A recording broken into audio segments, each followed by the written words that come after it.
Hey, it's Chuck here from the Hawthorne Village Report, and my vision when I write the report is that, boy, wouldn't it be great if I could just sit beside you and read through the report together. So that's what we're going to do today.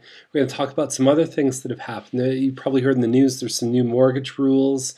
We're going to talk about some record-breaking sales, and we're also going to talk about generally some thoughts about the market. So this is the report. I'll go through that first, and then we'll get into some of the extra stuff. So it's the January 2011 report. I sent a copy to you by PDF too, so you can pull it off and save it on your computer. We define Hawthorne Village as being that first phase that Mattamy built, and then following right through there up to 25, and then also some of the new part by the escarpment there too. We also have inputted some of the streets around the top part here, the new part around Pringle, that's just not reflected in this map. So your report, the big caution on this page is that you don't, it's something where this report will be helpful, but it doesn't tell the whole story. And there's a lot of variation between streets, between models. There's a lot of things to really consider. And one of the biggest things I always say is that you can't just look at sold prices. You also have to look at your competition. So when you're listing, what else are you competing against?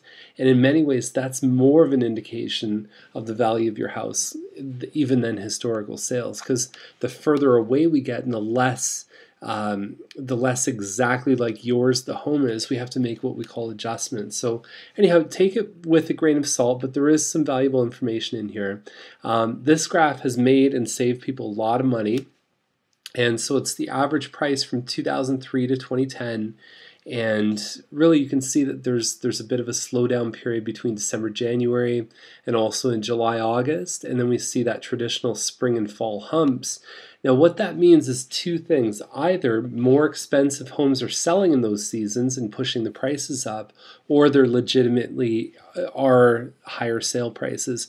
And I think it's kind of a combination of both of those. I think that the school year causes those two humps to occur, but there also is more activity. So what you're banking on if you're looking at listing in the spring is that the number of buyers looking is going to even go higher than the number of listings, because there's an increase in listing inventory in the spring and fall. So you want more buyers than there are listings, and that's how the prices tend to increase. So anyhow, have a look at that graph. It's in your report. We look at the a couple different stats when we look at all these individuals. So we look at the active listings. So in the month of December, which is our January report, does 1 month behind.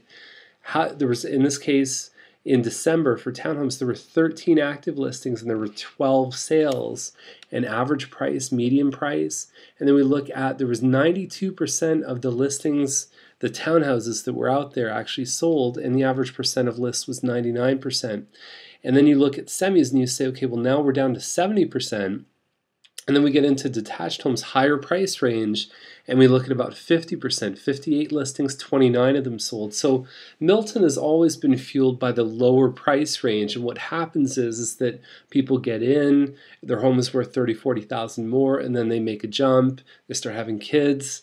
I always joke that about 18 months after someone moves in, I can call up and I guarantee that my clients are pregnant. It's kind of a funny thing.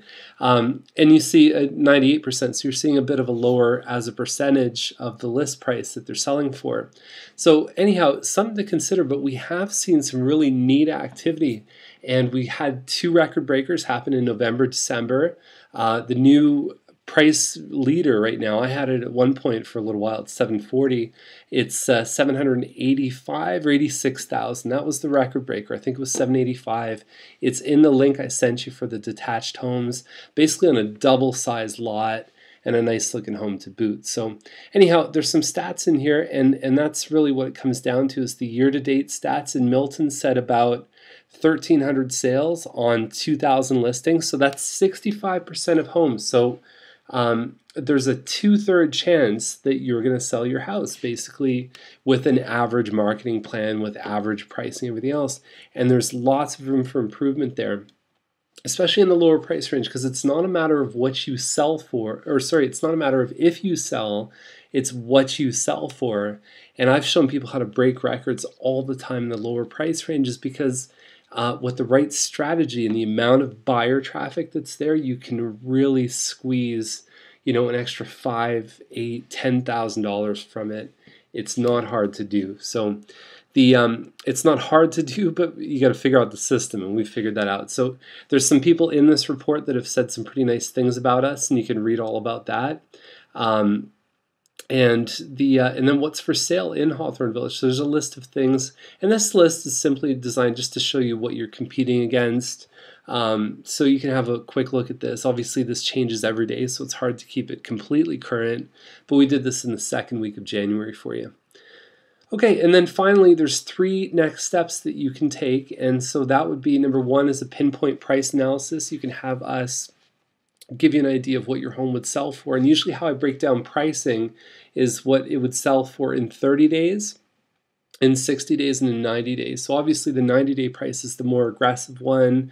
It's going to take longer to find a buyer that would pay that, and I think it's important to do that. Most agents will just give a range, or they'll give an actual price, and most of the time, and I'm seeing a lot of agents in town that are quoting $20,000 less than me. I actually have to fight to defend the price that I quote, and I'm not trying to quote unquote buy the listing, but I think that there's a lot of agents in town that are not realizing the opportunity and the ability to create more money out of this process.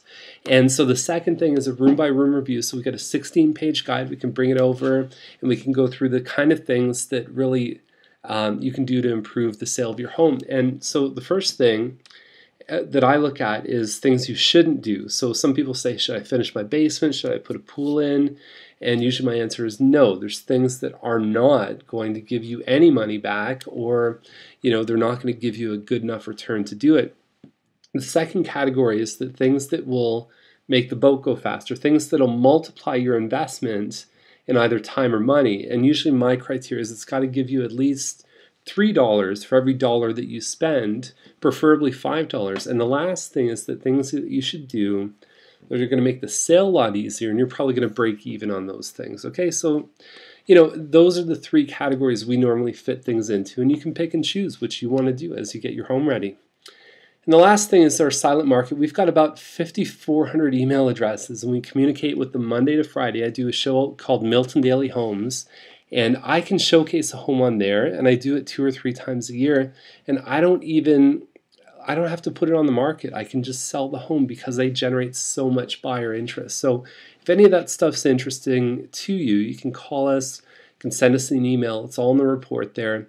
But that's it. So we've seen record-breaking prices. We've seen, there was a listing, it wasn't in Hawthorne Village, but a couple days ago, $700,000 it was listed for. It was about 3,000 square feet, pie-shaped lot backed onto forest, about $100,000 in upgrades.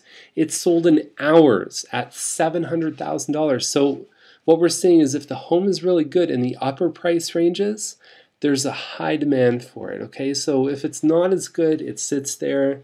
The townhomes, the semis, those guys are moving really well, and we're seeing a lot of multiple offers this time of year. So sometimes there's a real advantage to listing in January, February, because there's holes in the market, there's opportunities. And if you look right now, there's nothing for sale really under $325. So when a good listing comes out, people jump on it like crazy. And we've seen it over and over through the first 2 or 3 weeks of January. So anyhow, I hope you enjoy this video and you enjoy the report, and stay tuned for next month. We're going to have a whole new set of information for you. So take care, and I'll talk to you soon. Bye for now. Now there is actually one more thing that I forgot to mention in the video I just recorded. Now it's about the new mortgage rules, and you may or may not have heard about those, but really there's 2 main things that they're going to change. And the first thing is that you can now no longer do a 35-year mortgage, you can only do a 30-year mortgage. And so that would essentially, someone who's sort of capped out at $300,000 would now qualify for about a $280 mortgage. So it does affect purchasing price, but I also think it's a good thing, because what they're really saying is that we can't change interest rates, because if we do, that's going to screw up a lot of things in the economy. It's going to change a lot of variables. But in the housing industry, what we can do is to get people to be a little bit more cautious in how much they purchase, and so that accomplishes that goal. And the second change that they've made is that you can now only extract up to 15%. You need to leave 15% in your house. So if you own a house that's worth, $400,000, let's say, you need to leave 15%, which is $60,000 in equity in your home if you're going to refinance. Whereas before, you could take it right up. You could take an extra $20,000 and leave $40,000 left. And again, that's just designed to buffer in case of changes in house prices. And I've talked a lot. I've got a video that I talk about online that talks about when interest rates change, even as little as 1%, that doesn't mean that your payments change 1%.